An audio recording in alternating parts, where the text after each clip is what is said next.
님들이 온라인을 별로 좋아하지 않습니다.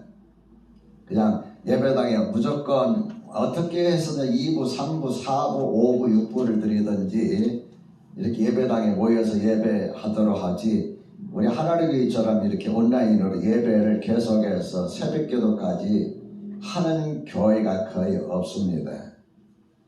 그 이유가 뭐냐면은 이 주고받는 이 피드백이 잘 느껴지지 않기 때문에요. 그런데 저는 여러분과 제가 기도를 얼마나 많이 했는지는 모르지만은 이 냉랭한 것보다는 따뜻하다, 이번에는 정말 뜨겁다 하는 그런 느낌을 받고 있습니다. 새벽 작전기도에 혹시라도 참여했다가 피곤하거나 바쁘거나 그래서 포기하고 싶은 마음이 들지라도 한 주간만 더 힘내서 기도에 동참하시길 우리 주님의 이름으로 부탁하며 축원합니다. 오늘이 마가복음 설교 마지막 날입니다. 마가복음 설교는 언제 했냐면 8월 1일 첫 주일부터 시작했어요. 그래서 제가 계산해 보니까 오늘까지 18번째 설교입니다. 주일 오전에 이렇게 한 성경을 가지고서 연속적으로 설교한 적이 그렇게 많지가 않습니다. 하나님께서 이번에는 저기 은혜 주시고 그래서 마가복음을 통해서 계속해서 설교하게 하셨는데요. 오늘은 마가복음 마지막 장 마지막 부분이죠. 마가복음에서 마가가 우리에게 예수님을 소개할 때에 예수님에 대해서 소개하고 싶었던 가장 중요한 메시지는 뭐였느냐면은 예수님은 하나님의 아들이시다. 그렇게 여러분 확신하고 믿으시면 아멘 합시다. 예수님은 하나님의 아들이시다.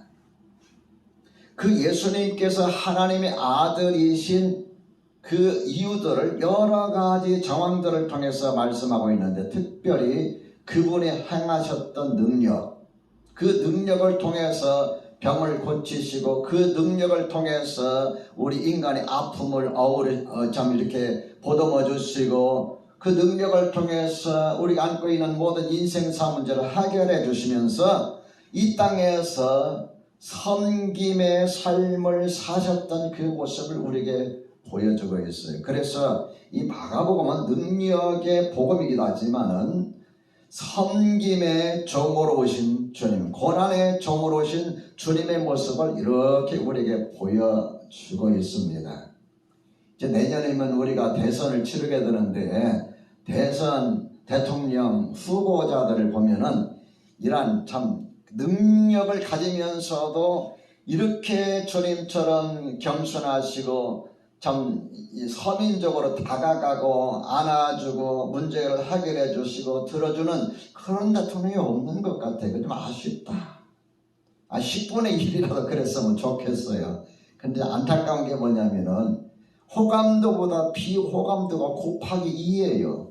도대체 그 누구를 뽑으라는 거예요? 호감도가 가는 사람을 뽑아야 되는데 비호감도가 적은 사람을 뽑는 게 이번 대통령 선거예요.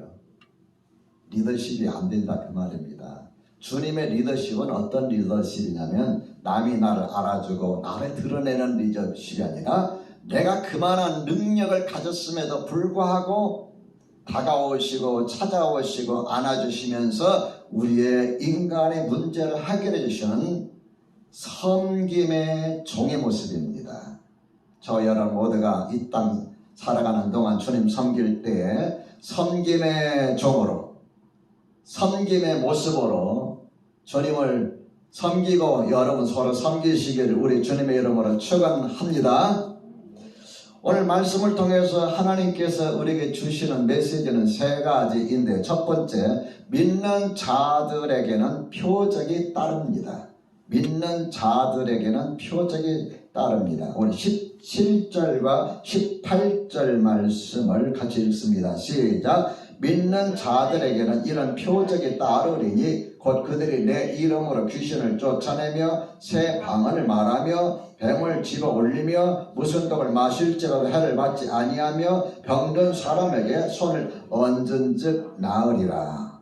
믿는 자들의 이런 표적이 따르리니 라고 말씀하셨는데, 그 표적이라는 말이 어떤 의미가 있느냐면은, 표적이라는 그 단어에 육자를 써놨습니다. 육자 밑에 보면은 주석이 나눠서 이적, 표적 또는 이적, 우리가 표적이나 이적이라 했을 때도 놀라운 일들만이 아니다. 우리가 삶 속에서 일어나는 내가 생각하지 못했던, 내가 경험하지 못했던, 내가 예측하지 못했던 그런 어떤 일들, 저는 이렇게 여러분 오늘날 이렇게 여러분에게 설명해 드리고 싶습니다.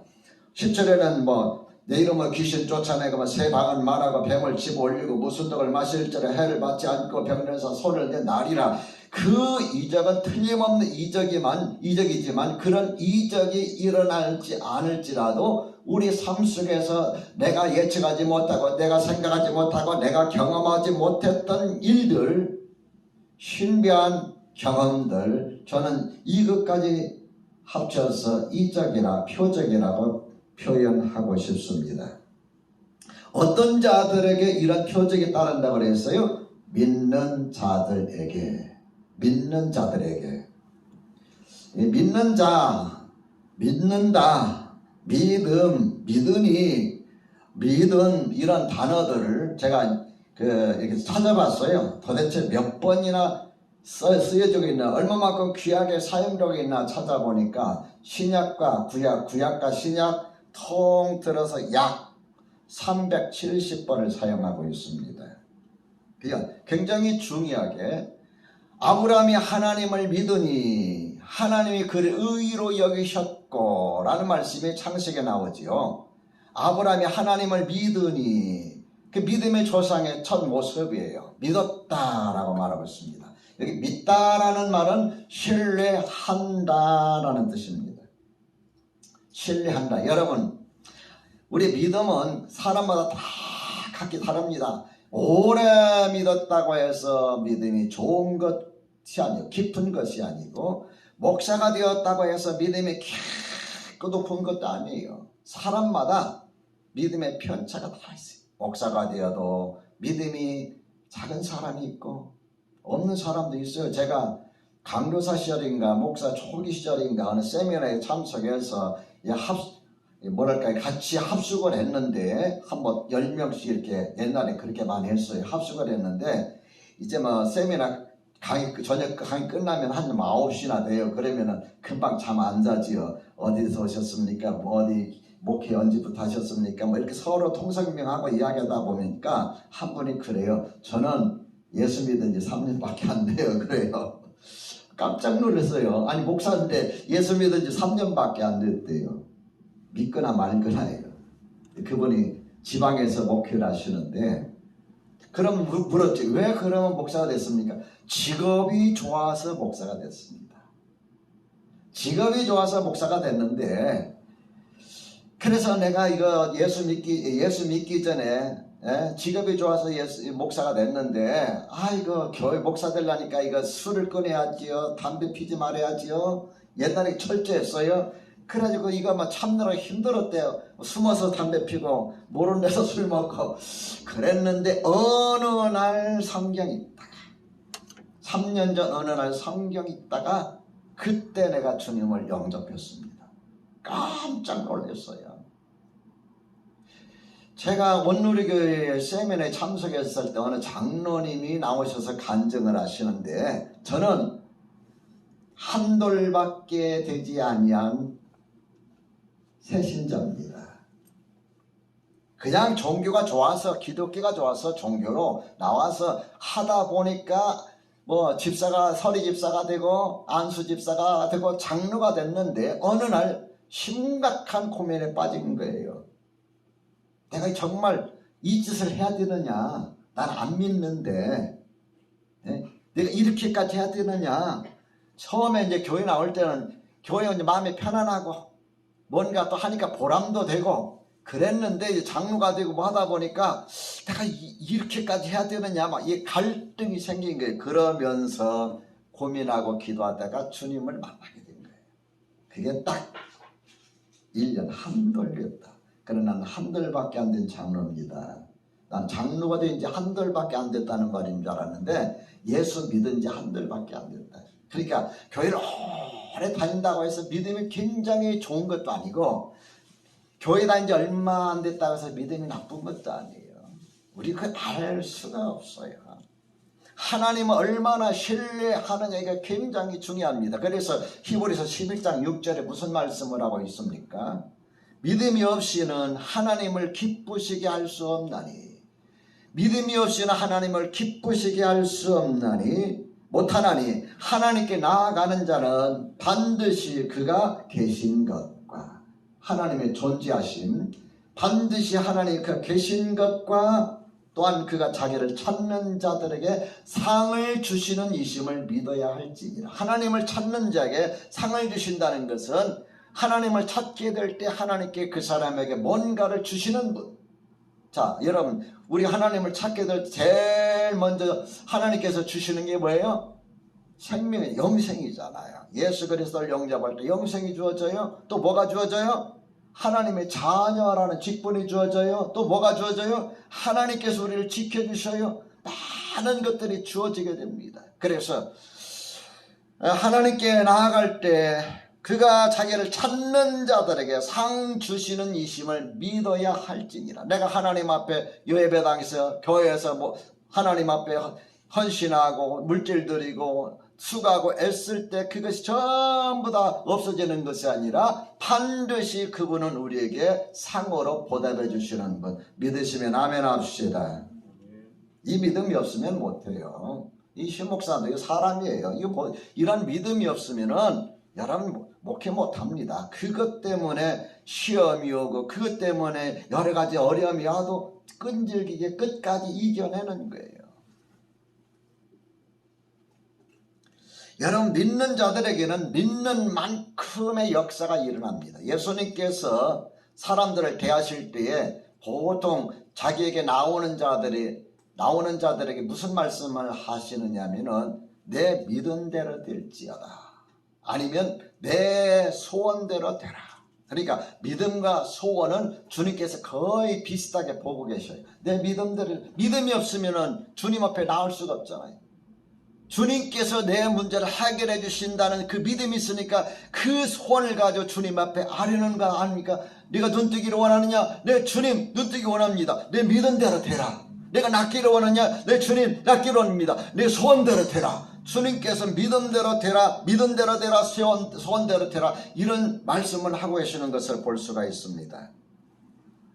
제가 목사가 되기 이전과 목사가 된 이후를 어젯밤에 생각을 해봤어요. 말씀을 이렇게 준비하면서 생각을 해봤는데, 목사가 되기 이전에 주님이 하시는 일들이 목사가 되고 나서야 주님께서 하신 일보다 훨씬 많았어요. 그게 왜 그럴까? 제가 생각해봤습니다. 한마디로 믿음의 순수성이에요. 오래 믿었다고 해서 아니라, 목사가 됐다고 해서 아니라 믿음의 순수성. 정말 내가 예수님을 영접하고 그 예수님을 영접했다는, 구원받았다는 그 기쁨에 감격스럽고, 기쁨에 감격스러워서 제가 예수 믿을 때는 여러분 철학기도 없었습니다. 새벽기도밖에 없었어요. 금요기도도 없었습니다. 그래서 기도하다가 눈치 보이면 산으로 가고 기도원에 가서 기도하고 몸부림치면서 발버둥치면서 기도했어요. 예? 그렇게 많이 기도했어요. 그러다 보니까 하나님 역사를 그때 가장 많이 체험했던 것 같아요. 은사를 받고 은혜를 누리고 능력이 나타나고 내 스스로가 이렇게 하면은 또 병도 고쳐지고 막 이런 일들이 목사이기 되기 전에 일들이 더 많았던 것 같아요. 그러면 내가 목사가 되고 나서는 일들이 더 많이 일어나야 되는데 많이 안 일어날까, 이 고민에 빠졌어요. 아마 여러분도 비슷할 겁니다. 여러분, 예수님 영접하고 나서 은혜 받고 나면은 내가 생각만 해도 주님께서 생각나는 주시잖아요. 그죠? 뭐 먹고 싶다면은 누가 가져오든지 가져오잖아요.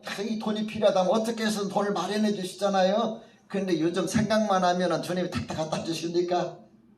잘 안 일어나요.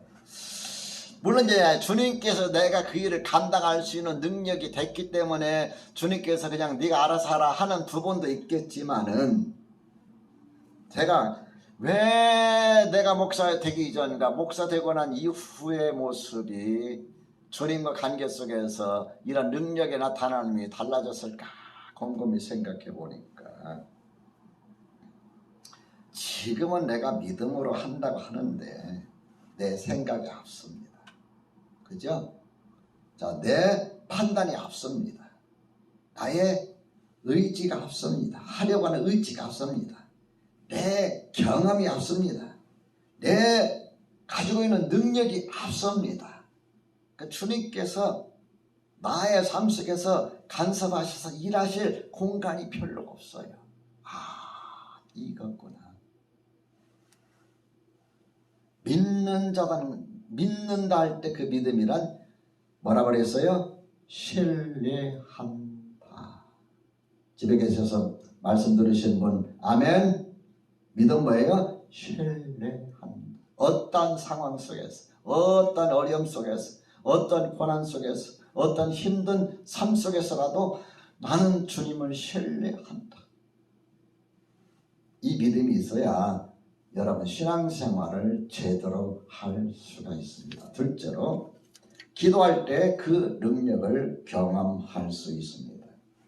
오늘 본문의 내용에는 기도와 관련된 내용이 없습니다만은, 우리가 지금 새벽에 사도행전 1장부터 쭉 또 말씀을 읽으면서 설교 듣고 있잖아요. 초대교회 역사를 기록한 사도행전을 보면은 사도들이 이루어 놓은 어마어마한 일들, 예루살렘의 약 10분의 2 이상이 복음화되고, 그 복음의 역사가 유대로 가고 사마리아 지역으로 가고, 그 사마리아에서 또 멀리 안디옥으로 가고, 안디옥에서 로마까지 가고, 그래서 나중에는 로마가 복음화되고, 이런 모든 일들, 그 일들을 그들이 어떻게 감당할 수 있었을까요?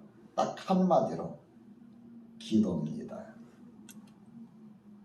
기도할 때 하나님의 능력이 항상 그들과 함께 하셨음을 알 수가 있습니다. 그래서 사도행전을 뭐라고 했어요? 성령행전이라 말하는 분도 있고, 또 사도행전을 기도행전이라고 말하는 분도 있습니다.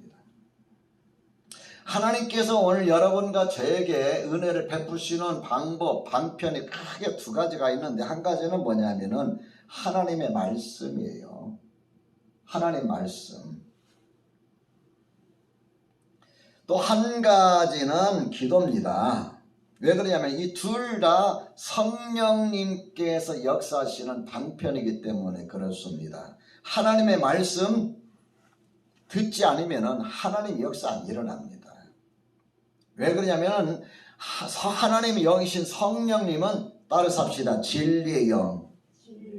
진리의 영이시기 때문에, 그래서 우리가 말씀을 읽거나 말씀을 공부하거나 말씀을 묵상하거나 말씀을 암송할 때에 진리를 깨닫게 하시는 영이시기 때문에 알게 하시고 깨닫게 하시고 생각나게 하시고 기억하게 하시고 그 말씀으로 때로는 나를 이끌어 주십니다.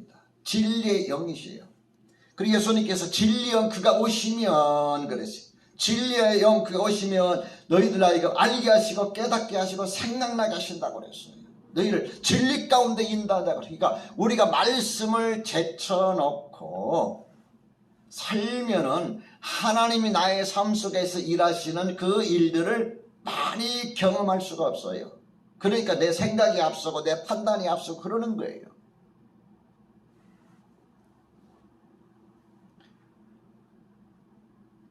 하나님의 은혜를 경험하기를 원하신다면 하나님의 말씀을 많이 들으시기 바랍니다. 제가 이 온라인으로 계속해서 유튜브에 올리는데 한 10명밖에 안 봐요. 한번 들으면 또 들으세요. 다른 교회들 보면요, 2번 들으고 3번 들으고 4번 들으고 뭐 이렇게 들을 게 있어요. 아이 목사님 들으면 들을수록 말씀에 깊이가 있고 은혜가 있어서 듣습니다. 나는 한번 들으면 딱 끝나나 봐요. 말씀을 들으면 들을수록 은혜가 있어요. 말씀을 들으면 들을수록 하나님 역사하시, 이게 그거였구나 깨닫게 하셔요. 그 다음에 하나님께서 우리에게 은혜 주시는 또 하나의 방편은 뭐냐? 기도입니다. 기도란 예수님께서 우리에게 약속하신 약속이에요. 너희가 내 이름으로 무엇을 구하면 내가 이루리라. 너희가 내 이름으로 무엇을 구하면 내 아버지께서 시행하시리라. 이렇게 말씀하신 약속이에요. 내가 아쉬워가지고 주님, 이 다음에 내가 예수 믿고 기도할 텐데 그때 기도하면은 주님의 이름으로 기도하면은 응답해 주실 거지요? 하고 우리가 조건을 내밀고 주님께 요구한 게 아니에요. 내 이름으로 구하면 내 이름으로 구하라 그 말. 내가 시행하리라. 내 아버지께서 이루어 주시리라. 약속이에요. 여러분, 나의 지식과 내 의지만 가지고서 하려고 신앙생활 하려면요, 하나님의 일들을 많이 경험하지 못합니다. 하나님은 여러분 우리에게 성령님 우리 역사하시는데 진리의 영이시지만 또 성령님은 우리를 깨닫게 하시는 영이에요. 영이라는 건 육신을 통해서는 깨달을 수가 없다 그 이야기입니다. 하나님의 말씀 가운데 고린도전서 2장 10절 이하에 보면 이런 말씀이 있어요. 오직 하나님이 성령으로 이것을 우리에게 보이셨으니 성령은 모든 것 곧 하나님의 깊은 것까지라도 통달하시느니라. 사람의 일을 사람의 속에 있는 영 외에 누가 알리요? 이와 같이 하나님의 일도 하나님의 영 외에는 아무도 알지 못하느니라. 우리가 세상의 영을 받지 않냐고 오직 하나님께로부터 온 영을 받았으니 이는 우리로 하여금 하나님께서 우리에게 은혜로 주신 것들을 알게 하려 하심이라. 이런 말씀. 하나님이 우리에게 은혜로 주신 것들을 알게 하려 하심이라. 하나님 나에게 뭘 줬는지 내가 알지 못해요. 그 언제 아느냐? 기도할 때에 알게 하시는 거예요. 고린도전서 3장 1절에 보면은 세 종류의 인간을 이야기하고 있습니다. 첫째 종류는 육에 속한 사람. 육에 속한 사람은 구원받지 못한 사람, 거듭나지 못한 사람이에요. 두 번째는 육신에 속한 사람. 구원은 받았는데 여전히 육신 가운데 사는 사람. 셋째는 영에 속한 사람. 이 사람을 고린도전서는 신령한 사람이라 그랬어요. 신령한 사람. 바로 고린도전서 2장 10절 이하에 우리가 하나님의 영을 통해서 하나님의 은혜를 주신 것들을 깨닫게 하신다 하는 의미가 여기가 연관되어 있고, 신령한 사람, 영에 속한 사람의 삶을 살려면 어떻게 해야 되냐? 결국 여러분과 제가 기도하는 삶을 살아야 합니다. 성경의 모든 인물들은 한결같이 공통된 점이 있어요. 딱 한 가지. 기도의 사람이에요. 하나님은 기도의 사람을 통해서 일하시는구나. 심지어 삼손조차도, 여러분 삼손 알죠? 이 바람둥이 삼손조차도 기도의 사람이에요. 마지막 그가 죽기 전에 하나님 앞에 부르짖으며 기도했죠. 한 번만 나에게 기회를 주시면, 부르짖으며 기도했어요. 하나님 앞에 기도하는 자를 하나님께서는 쓰십니다. 그러므로 여러분, 기도하는 것을 게을리하지 마시고 여러분과 내가 하나님의 은혜를 받기를 사모하면서 하나님 앞에 쓰임받기를 원한다면 기도하시기를 주님의 이름으로 축원합니다. 부탁합니다. 셋째로 말씀을 전할 때에 능력을 경험하게 됩니다. 하나님이 일하시는 사역의 현장은요, 크게 두 군데. 하나는 뭐냐면은 말씀이 선포되는 곳에, 또 하나는 기도하는 곳. 말씀이 선포되는 것은 뭐냐면은 전도의 현장이에요. 우리 하나님 말씀을 예배 시간에 들을 때도 하나님께서, 성령님께서 여러분 마음 가운데 감동을 주시고 찔림을 주시고 깨닫게 하셔서 교훈을 주시고 내 마음의 의지를 통해서 결단하게 하시고 하시지만은, 또 하나님의 말씀을 누군가에게 전달하는 전도의 현장, 그곳이 하나님의 역사가 크게 일어납니다. 자, 우리 20절 말씀을 같이 한번 읽어볼까요? 시작. 제자들이 나가 두루 전파할세 주께서 함께 역사하사 그 따르는 표적으로 말씀을 확실히 증언하시니라. 그 말씀을 확실히 증언하셨다. 뭘로? 따르는 표적으로. 자, 전팔세 주께서 함께 역사하사, 말씀을 전파하는 것에, 복음을 전하는 것에 주님이 함께 하시고, 주님이 함께 하시면서 그 복음 전도의 현장에 주님이 계심을 표적으로, 이적으로 보여주신다. 그 의미가 되겠습니다. 여러분, 우리가 오늘날 하나님의 역사를 많이 경험하지 못하고 경험하기 힘든 까닭은 뭐냐? 두 가지예요. 아까 이야기했듯이 기도의 자리가 없어요.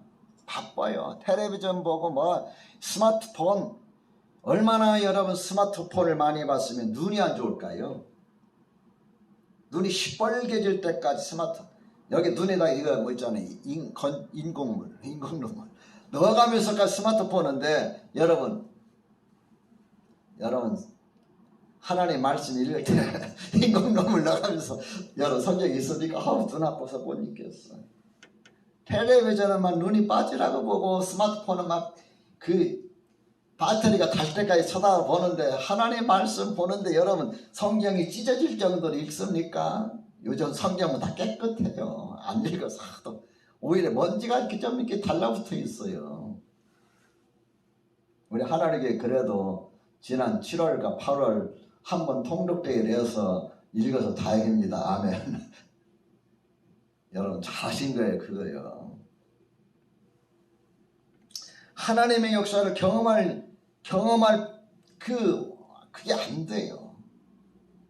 말씀을 통해서 역사하시는데 말씀을 안 읽고 그냥 맨날 텔레비전만 보고 맨날 스마트폰만 보니, 스마트폰 속에서 나오는 게 은혜입니까? 그건 아니잖아요. 육신적인 거거든요. 그게 나쁘다는 건 아니에요. 잘못됐다는 거예요. 뭐가 잘못되느냐? 말씀을 제쳐두고 그게 잘못됐다는 거지 나쁘다는 건 아니에요. 저도 스마트폰 많이, 지금 여러분 동영상도 스마트폰으로 찍고, 여러분 그 다음에 제가 그 영상 만드는 스마트폰으로 찍고 다 합니다. 이게 나쁜 게 아니에요. 나쁘면 안 하죠. 잘못됐다는 거예요. 말씀을 제쳐두고. 하나님의 역사를 경험하기 힘든 까닭은 기도 자리가 없어요. 기도하질 않아요. 거의 그냥 TV 볼 시간이 있고 스마트폰 볼 시간이 있고, 그래도 기도의 시간, 기도의 자리가 거의 없어요. 다 빼앗겨 버렸어요. 그러니까 하나님이 일하실 공간이 없는 거예요. 자리가 없으신 거야. 하나님 일하실 자리를 좀 마련해 드립시다. 하나님 일하실 자리를 좀 마련해 드립시다. 여러분이 무릎으로 꿇고 있는 그 공간이 하나님이 일하시는 자리인 걸 믿으시기 바랍니다.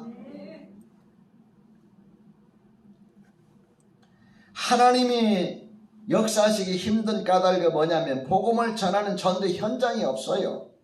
사도들 여러 복음 전할 때 어떻게 전했어요? 스데반 집사는 어떻게 복음을 전했어요? 전하다가 막 돌로 들어서 죽이려고 하니까 막 땡소리 쳤어요? 아니에요. 돌에 맞아 피 흘려가면서도 아버지 저들의 죄를 사하여 주옵소서, 알지 못합니다. 그러니까 막 소리를 지르면 또 덤벼가지고 막 달려들어서 막 돌멩이를 내리치니까 내 영혼을 아버지 손에 부탁합니다. 빌립 집사는 그 마음에 주님을 전하고자 하는 열정이 너무너무 뜨거운데 예루살렘에 있을 수가 없어서 사마리아 쪽으로 도망가다가 만나는 사람의 복음을 전하기 시작합니다. 너무너무 뜨거워서 여러분 뜨거 하나님의 교회 이 성도들의 입에서 나와야 됩니다. 그래가지고 사마리아 쪽에 가면서 복음을 전하는 이 사람들이 예수님을 영접하는 거예요. 심지어 마술하던 마술사까지도 주님께로 돌아오는 놀라운 역사가 일어났어요. 야, 이게 무슨 능력이냐. 내가 지금까지 이런 능력을 행한 적이 없는데 이 사람은 대단한 사람이다. 마술하던 거 그만두고 여러분 빌립을 따르기까지 했어요. 견딜 수가 없는 거예요. 여러분 예수 그리스도를 전하고 싶어서 견딜 수가 없습니까? 내 안에 계신 나에게 은혜 주시고 나를 구원해 주신, 나에게 생명을 주신, 나를 축복하시는, 나를 지켜주시는, 나와 함께 하시는 그 주님을 전하고 싶어서 견딜 수 없습니까? 왜 복음 전도의 현장에 주님의 역사를 경험하게 되느냐면요, 자, 복음을 전하려면 제일 먼저 관문이 하나 있어요. 어떤 난관이냐면은 사람의 마음의 문을 열어야 돼요. 네가 안 들으려고 해. 그게 애달아. 참 힘들어요. 사도 바울이 빌립보 지역에서 복음을 전하려고 하는데 안 됐어. 그래서 기도하러 가다가 안식일에 기도하러 가다가 강가에서 여인들이 빨래를 했는지 뭐 했는지 모여가지고 이야기할 때, 다가가서 말씀을 전할 때 성경에 보면은 주께서 그 마음의 문을 열어주신다. 마음을 여셨다. 이게 경험입니다. 안 들을 것 같은데, 안 믿을 것 같은데 주님이 함께 하시면은 놀랍게 예수 믿어요. 경험하게 돼요. 또 복음을 전하려고 하면은 영적인 면에서 보면은 사단의 권세에 있던 사람이 하나님께로 이렇게 옮겨지잖아요. 그러니까 이 사탄이 붙잡고 있어 안 놔. 영적 전쟁이 치열해요. 영적 싸움이 치열해요. 그래서 하나님의 역사를 경험하는 거예요. 영적 전쟁이 가장 치열한 전투. 사랑하는 성도 여러분, 하나님은 지금도 일하십니다. 하나님은 지금도 역사하십니다. 이 사실을 믿으시면 아멘 합시다.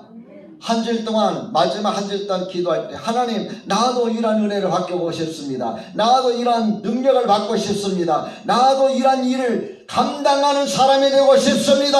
하나님의 능력을, 하나님의 놀라운 역사를 체험하기 원합니다. 하나님 앞에 기도하면서 여러분 나아갈 때 하나님은 과연 살아계신 분임을 여러분을 통해서 드러나게 하실 줄 믿습니다. 이와 같은 한 주간이 되시길 우리 주님의 이름으로 축원합니다.